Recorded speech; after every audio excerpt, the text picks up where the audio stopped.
We have arrived at Team Graffiti West Avenue branch and dito tayo mamimili ng something for our head and something for our feet. So ngayon, pasok ka tayo. Tara! Hi, Kuya. Kuya, naghanap kasi ako ng helmet, saka ng boots kasi mag-i-enduro ako. Anong ma-offer ng Team Graffiti na helmet? Meron po tayo dito ngayon available sa HJC. Yes po, madam. Alright. Tuturo ko po sa inyo.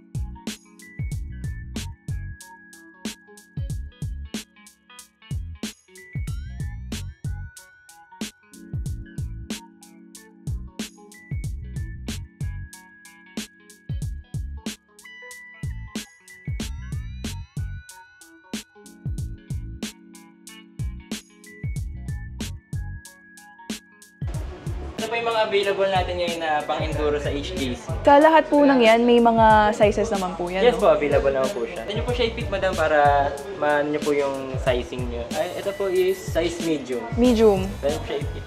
Naka-double D-ring na rin po siya. Double D-ring nga. Para mas safe po pagka mag-enduro kayo.